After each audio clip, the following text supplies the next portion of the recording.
నాకు కొంచెం తెక్కుంది కానీ దానికి ఒక లెక్క ఉంది. ఈ డైలాగ్ పవన్ కళ్యాణ్ కంటే ఆర్జీవీకి బాగా సెట్ అవుతుంది. ఎందుకంటే ఆర్జీవీ చేసే ప్రతి పని అందరికీ తెక్కలాగే కనిపిస్తుంది.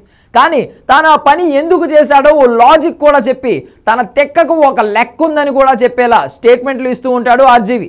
అందుకే ఎప్పుడు చూసినా అతని చుట్టూ వివాదాలు నెలకొనే ఉంటాయి. ఒకవేళ అలా జరగకపోతే వివాదాలు వెతుక్కుంటూ ఆయనే వెళ్తాడు.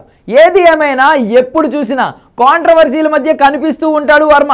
అలాంటి రామ్ గోపాల్ వర్మ ఇప్పుడు పోలీసులు అరెస్ట్ చేస్తారు అన్న భయంతో తప్పించుకొని తిరుగుతున్నాడు. ఆయనను అభిమానించే వాళ్ళు మాత్రం ఆయన దర్జాగా తిరుగుతున్నాడు, అరెస్ట్ చేసే దమ్ము పోలీసులకు లేదు అని చెప్తున్నారు.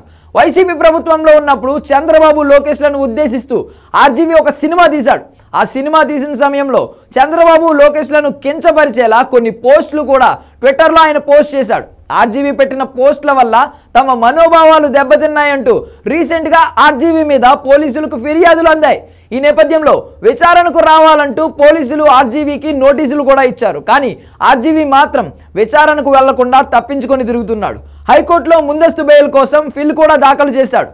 ఓ పక్క పోలీసులు ఆయన కోసం వెతుకుతుంటే వర్మ మాత్రం టీవీ ఛానల్స్కు ఇంటర్వ్యూలు ఇస్తూ తిరుగుతున్నాడు. ఇదే క్రమంలో ఆర్జీవీకి సంబంధించి ప్రస్తుతం ఇంటర్నెట్లో ఒక వార్త వైరల్ అవుతోంది. అదేంటంటే పోలీసులు తనకు నోటీసులు ఇవ్వడం, తనను అరెస్ట్ చేసేందుకు ఇంటికి రావడం, తాను ఇలా ఇంటర్వ్యూలు ఇచ్చుకుంటూ తిరగడం, ఇవన్నీ కలిపి ఆర్జీవీ తరహాలోనే ఒక సినిమా తీయబోతున్నారట. ఇందులో నిజం ఎంత ఉంది అనే విషయం పక్కన పెడితే తీస్తే బాగుంటుందని చాలామంది పోస్టులు పెడుతున్నారు. మరి నిజంగానే ఆర్జీవీ అంత పని చేస్తారా లేదా వేచి చూడాలి.